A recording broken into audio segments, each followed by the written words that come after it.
Jack here, JBF Music and Guitar Lessons, back with another critique video for you guys. So these are informal analysis videos, and as I say from the get-go, as a disclaimer, I will pause it, I'll talk about what's going on here.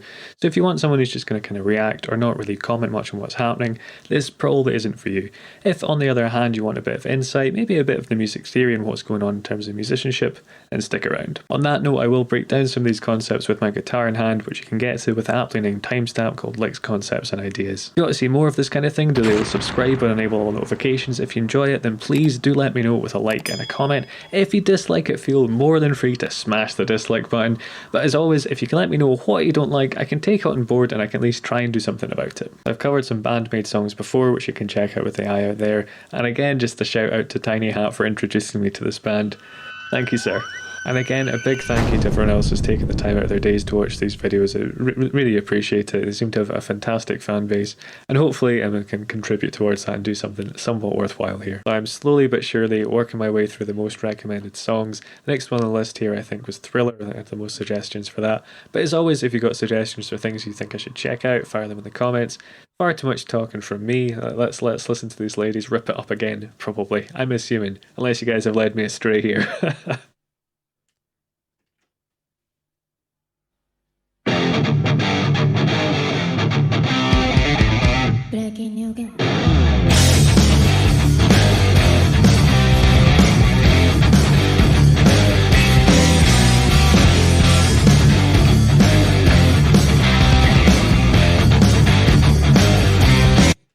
This riff is really reminding me of something, but I can't put my finger on what it is. Not that it sounds necessarily like something, but it's got the same vibe as something.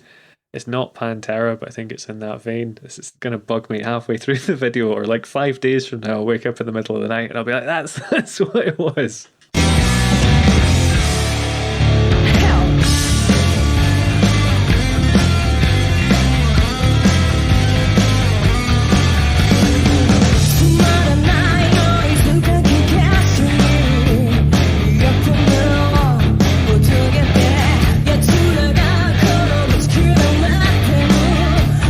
You know what I think it is? I think it might be a slightly Velvet Revolver vibe, just in that kind of chugging, kind of blues. I think there's a blues note in that riff there.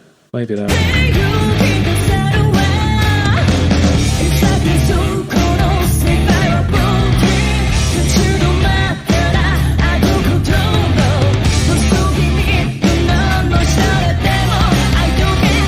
Or maybe like Pearl Jam or something like that, because there's an almost kind of funky syncopated part going on as well.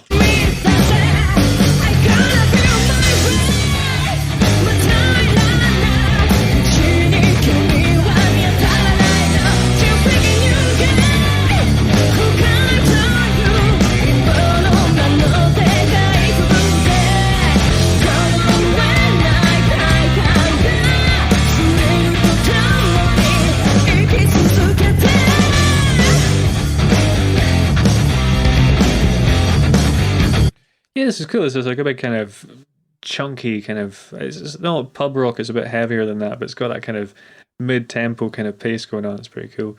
A slight complaint I do have, it might be a problem at my end, but I'm not hearing quite as much of the guitar on the left as I am the one on the right here. This could just be a problem with the setup here, so I'll check that after the video.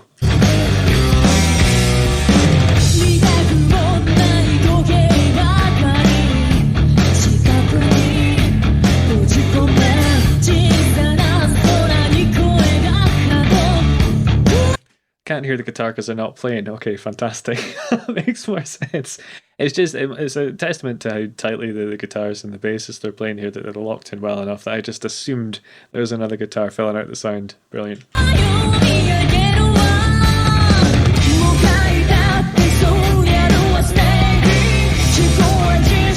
Okay, so that's cool. So dynamically, this is a good thing as well to do. Wasn't expecting them to do it. It's a great technique in terms of composition.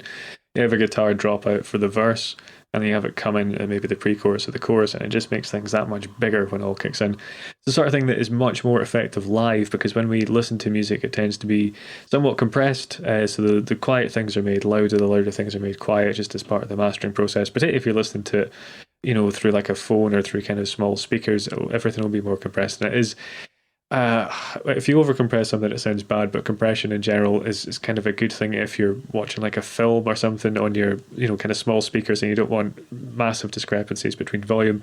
It does take away from the live aesthetic of music, but like makes it sound a lot more polished. But again, this is the benefit of having the more kind of polished CD versus a live version. And this video, which is like a really nice middle ground where you're getting a slightly more kind of like live feel from it, like with the dynamics of the guitar there. But there's been enough production done to it where everything just sounds nice, like you'd get on like a CD, or I suppose they don't get CDs anywhere, like on a WAV file.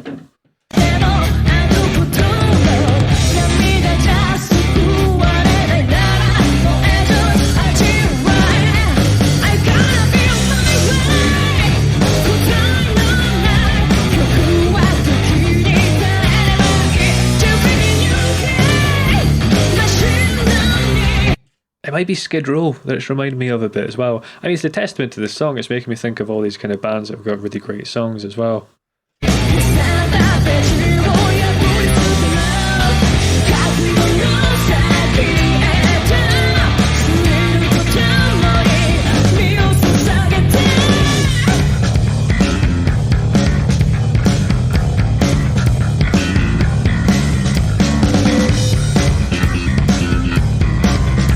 So what's cool about the slap bass here is she's also got like a bit of grit on the tone. If you can dial in just a bit of overdrive, just a bit of distortion, it gives the bass this real kind of like this growl.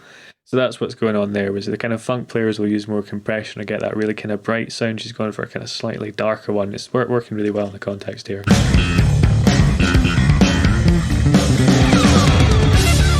We'd also say, just before we get into the guitar solo here, bass solos aren't always the most engaging thing to listen to. I think I've probably said this before. A cool way to do it is what she was doing there. So with the drums, they're accenting the bomb bomb, the first kind of one add. So one add, two add, three add, four. I'd say with that speed, 1, 2, 3, 4, dun dun, and then kind of doing fills for the bar, dun dun, more fills, dun dun, and that way there's a really nice kind of rhythmic thing we can all latch onto.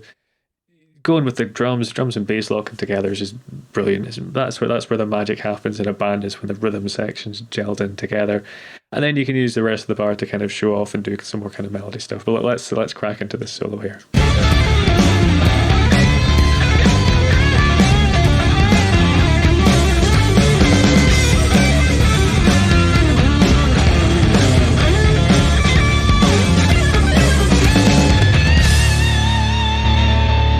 Cool, so there's some interesting stuff going on there. We started off with kind of the tapping thing, which I've seen them do in at least one of the other songs I've listened to so far. It gives you a slightly more digital aesthetic.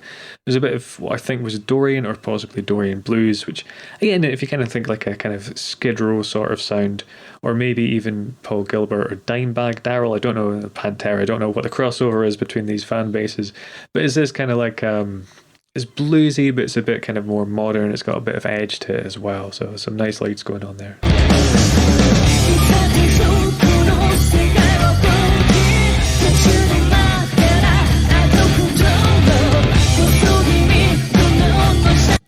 Her vocals have been really on point on this one as well. I don't think there's been a note hit wrong at all. Really great tone, sounding really on pitch as well. And I noticed this a wee bit earlier, but I want to double check. There's something kind of in her ear there, so it'll be in her right ear. I suspect what that is an in-ear monitor. So basically you can get the mix of the band sent to a desk, and then it gets sent to the in-ear monitor, so you can get things really adjusted to taste. So instead of just having a monitor on the stage, the monitor, sorry, just to clean this up, it's basically everything gets a microphone put in front of it, so every drum, every amplifier, and obviously if you're singing into the microphone as well, that gets sent to a mixing desk, and then they can change the levels of these, so they can make it louder, they can make it quieter. Those then get fed back into these monitors that are on the stage, so as a musician you can hear what you're doing. So knocked my mic out of place there. I might have to do a really janky edit. I do apologise. So as a musician you can hear what you're doing, you can hear what your bandmates are doing. The thing that bands have started to do more of in the past, I'd say maybe 10 years or so, because the technology is kind of at the stage, is you just put a little in-ear monitor in. It means things can be a lot quieter, and you can also kind of tweak your mix more. So as a vocalist, you probably don't want an awful lot of bass in there. You probably want some of the guitar for pitching, and whether you want drums or not is a different thing as well, because you're going to hear stuff from the stage anyway. So I think that's probably helping our performance here. But as I say, she's doing a stellar job here.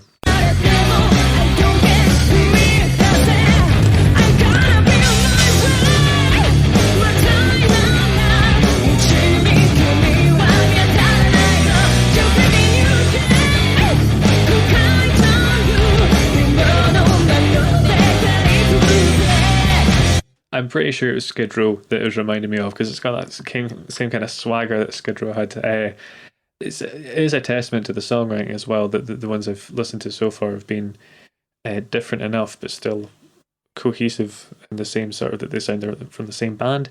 It's reminded me a little bit of, not in terms of the musicality, but in terms of that kind of concept of the Pixies album Doolittle. A fantastic album. It's one of the kind of few kind of 5 out of 5 albums out there, or at least a very high 4 point something.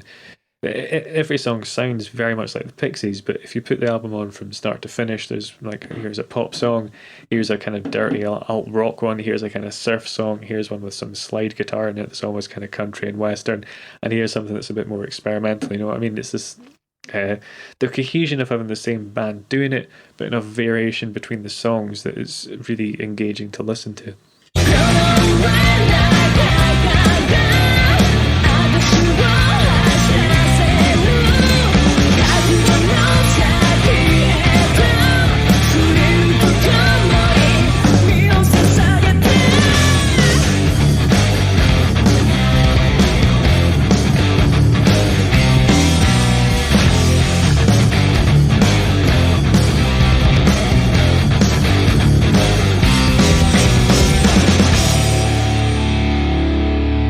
Final thing I'll say here, or at the end anyway, is a really nice level of distortion on the guitar. So you're getting this nice kind of chug when they're doing the riffs, but when those little open strings were bringing out the kind of notes after the dun dun dun dun dun dun dun, we had this kind of dun dun dun or something, a melody a bit like that. There's enough clarity on them that you can hear what they're doing, and that sort of tone isn't always the easiest thing to dial in. You can get it with dynamics, so you can hit harder, and that way the strings vibrate more, so it'll drive the amp harder, and then you can pick softer, so things are a bit more clean. But yeah, it's great playing. Finish off the last 7 seconds I got here.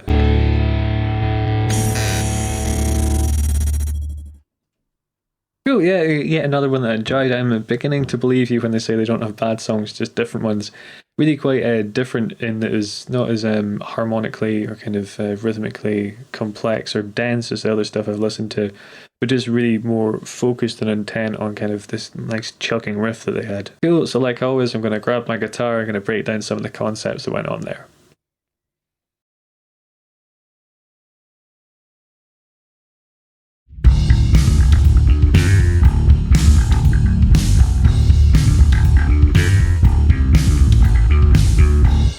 As you probably gathered, I'm going to tackle that amazing bass solo, or at least the first half of it. I'm just going to look at what the bass is doing first of all, then I'm going to try and bring in the drums to show how the parts complement each other. First things first, we're in what's called drop D tuning. So we've taken what would be the E string here, dropped it down a tone so it's now a D. I don't want to venture into the pros and cons of uses of drop D tuning, but just know it's in drop D. The second thing here is she had a really cool kind of overdriven tone. Now this is a tone I've not worked on at all, so I've tried my best to dial in something closely resembling in it, but I'm not happy with it at all. And if this is a sound I was going to use, it's something I'd tweak an awful lot more. But basically what we've got here is a slap bass solo. So whenever your thumb hits the string, you call that a slap. Whenever my finger kind of comes underneath the string and pulls it up, like that kind of snapping sound, it's called a pop. Slapping, popping. And that's where the really cool funky sound is coming from. Like I said, the bass solo is really anchored with this rhythm going on. So to explain that, you're going 1, add 2, add 3, add 4, add 1, add 2, add 3, add 4, add. So that's me counting off the beats in the bar, and it kind of always comes back to that. So after these two slaps on the 4th string, you want to go to the 3rd string on the 3rd fret. We're going to slap that as well, then hammer onto the 5th. So slap, hammer. So far. You're then going to slap this 4th string again 3 times with that kind of swung rhythm. Then you want to slap this note here, the 5th fret on the 3rd string. So together so far. Then what we're going to do is pop on the 2nd string here on the 3rd fret. So we're going to hammer onto the 5th and pull back up to the 3rd. That first bar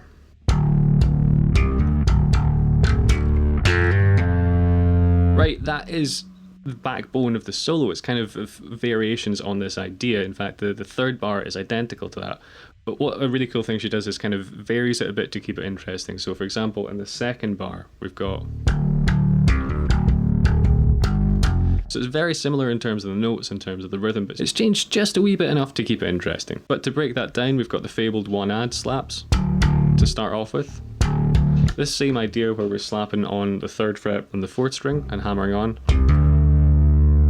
Then we're just slapping all on the 4th string. There's the final 2 notes, you got the 5th fret down to the 3rd. So that bar.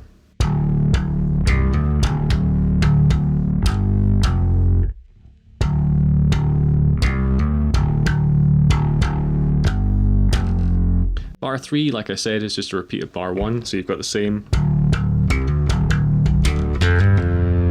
Then to finish off, you've got kind of a bit more of a fill, a bit more different on the 4th bar, which again is just a great thing to do. So if we look at the structure here, you've got bar 1, a slight variation for bar 2, bar 3 is the same as bar 1, and then a bit more different again for bar 4, so it feels more like a fill. This is, in terms of structuring a solo, particularly kind of a bass one that's almost kind of fill based, it's just a really great way of doing it. So the first note's still the same, we're slapping that open 4th string.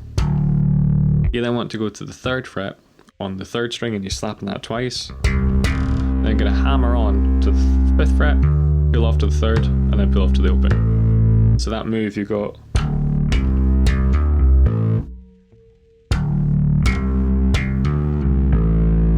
Then a really cool fill here where we're kind of double thumbing the notes on the 5th string. So you're up to the 7th fret here, we're going to slap that twice. Then you're going to pop on the 5th fret on the 4th string. You move down a semitone, so you're going to slap twice, this kind of double slap again. The 6th fret still on that 4th string. Popping that same fret again, that 5th fret on the 3rd string. So that part...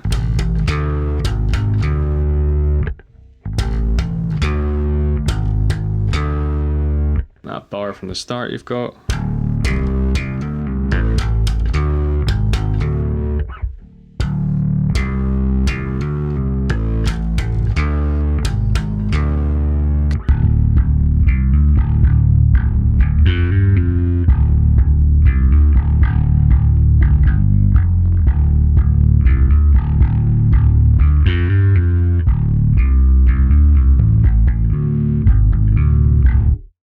Okay, so while I'm not a drummer, what I have done is programmed in the drums. This is a little kit here.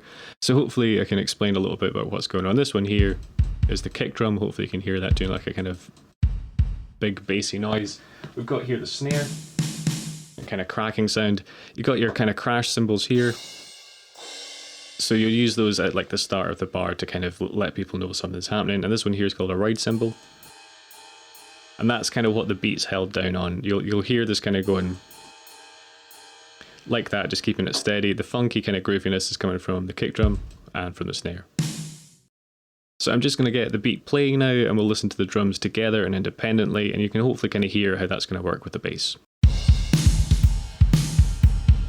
Okay, so we're going 1, 2, 3, 4, 1, 2, 3, 4, 1.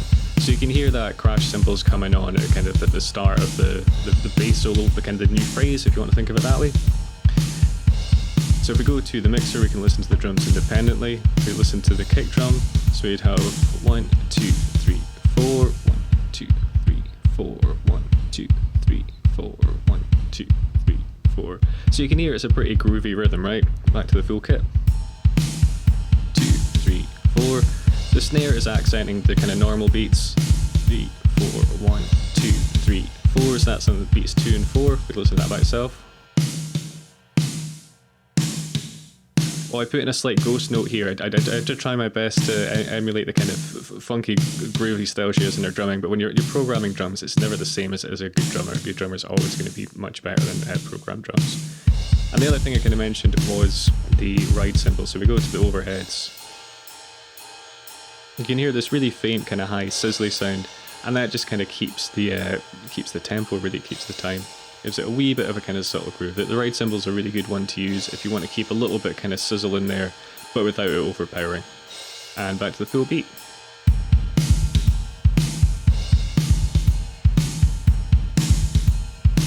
So I've got that bass solo just looped, I've got the drums up here, and hopefully you can kind of hear how the two things work together.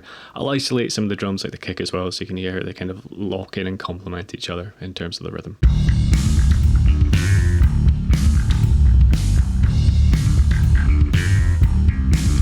We isolate the kick. So hopefully you can hear that one add, right? Dum, dum. Right. And let's just go back to the full kit.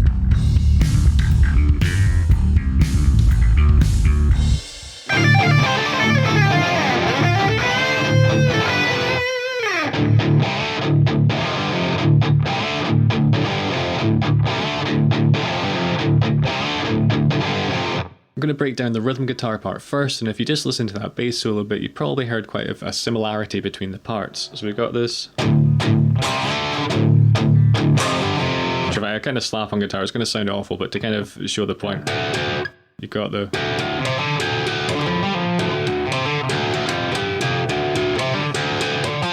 You know, you got that same rhythm, but much chunkier with the distortion and the kind of power chords in the guitar.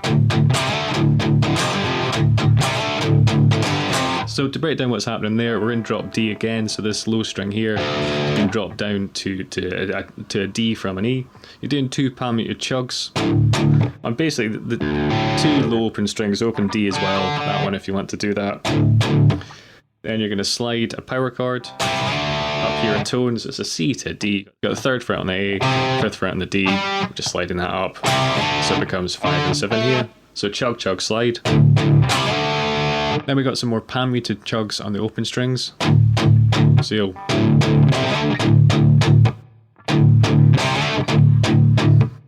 Right, after that you got a pretty cool thing here. So we're going to bar the third fret on these low strings. What is now the D and A and this D here. You're going to hammer on to the fifth fret and then pull off. Because it's at a high speed, you don't really need to flick too much when you pull off. It's not too difficult to do, particularly if you've got a gain on like I do here. So you got... Second time around is almost identical, we still go... But then you go... So rather than doing the hammer on thing, we're just barring again this fifth fret on these three low strings down to that third fret. Again, the same kind of power chord because we're in drop D.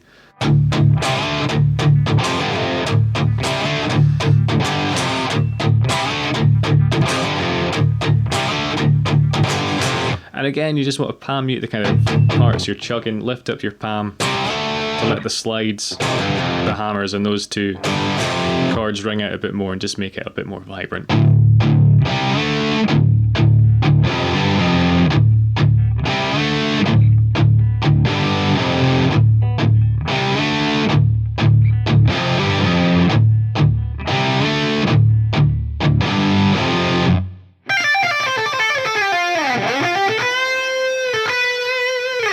Okay, I'm just looking at that very first kind of intro lick or licks to the solo. So we're starting off with this nice tapping thing. So basically, it's kind of like a pentatonic shape that we're tapping. You got the 15th fret on the E, you're going to pull off to the 13th, pull off to the 10th, and you do that twice. Same shape over on the B string, so again, tap the 15, pull off to the 13, pull off to the 10. So you want to do this one more time. Then what we're going to do is tap this 13th fret here on the G string, pull off to the 12, pull off to the 10. So while we had this pentatonic thing to start off with, pentatonic's just a scale if that doesn't make any sense to you. You'll have heard it a million times. Any lick that's like... all those kind of bluesy rock ones, loads of them are based in pentatonic. But what we do here is we add in this note here, which is the blues note, so you get kind of slightly more... It's not necessarily a bluesy sound, but it's a slightly more edgy sound to it than if we just stuck to the pentatonic, which would sound like... But because we play this note here, has that slight bit of edge to it. You then slide out of that.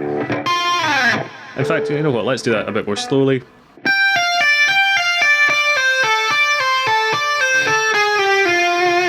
And that gives you time to get your hand here for the picking part. Slide into this 12th fret on the D. We're going to go 10 on the G, 12 on the G still, up to this 10 on the B. Then we're going to hit this 12th fret on the B and bend it up a semitone. So you're targeting this note here. back to pitch, pull off, then hit that note again on that 12th fret. That bits.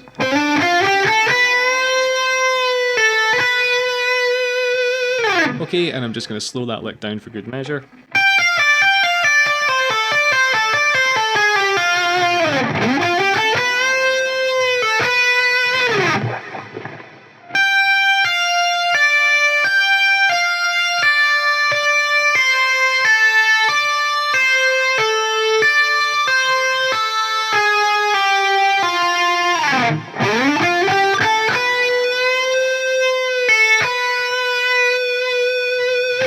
So to break down what's happening in terms of our music theory, we're essentially using what I call the Dorian blues scale. I've covered this before, so if I've got any cards left, I'll pop one up there, that little eye, you can check it out. But essentially what you're doing is mixing a scale called Dorian, which, if it makes no sense to you, just think of a scale in terms of it's almost like a flavour or a seasoning. If you think of like pretty much any Carlos Santana song or loads of funk stuff, they use Dorian. So if I play a low D here, is it a drone? Because we're in Dorian. If you play this note, it's D Dorian 6th. The reason it's called the 6th is because it's 6 notes away from the root, or root's D, right? 1, 2, 3, 4, 5, 6, and that's the 6th note, right? So it's got that kind of a bit funky, a bit kind of Santana-ish. And when you add in this blues note, you get, it's almost more of a kind of 80s vibe. Like I think I'd mentioned Skid Row and maybe like Pantera and Paul Gilbert, this kind of thing. Like the solo in the final countdown, I'm sure that'll use this scale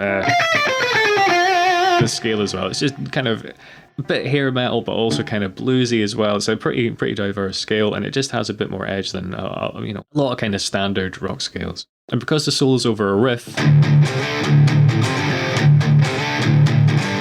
rather than like a strict chord progression, it's maybe more about kind of getting a vibe from the notes rather than targeting chord tones like you would in a more kind of traditional blues solo. But yeah, to condense that in a nutshell, if you want a slightly kind of more edgy tapping sound, rather than sticking to just the pentatonic box, if you add in that blues note, something Van Halen did quite a lot.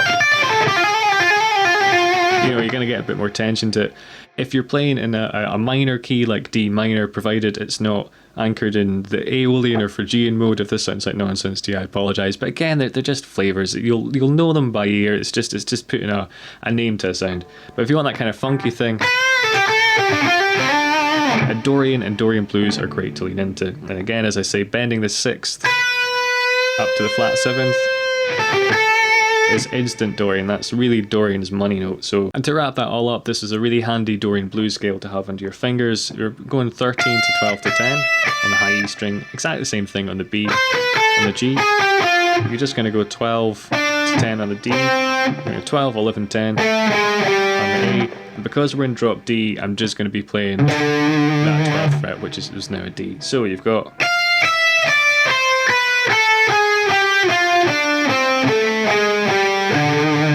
going up the way.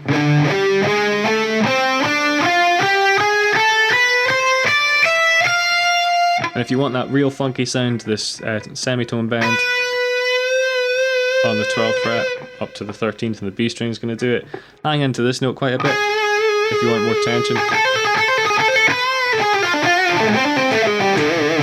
There are, of course, loads of other tricks and things you can do with this. If you want some other players to check out that use this kind of thing, Nuno Betancourt from Extreme or Michael Schenker from Scorpions and UFO are both well giving a listen to. Hit subscribe if you want to keep up to date with the channel. You can check out more videos like this in the playlist there. Or if you want some more 80s style rock, hit up that video.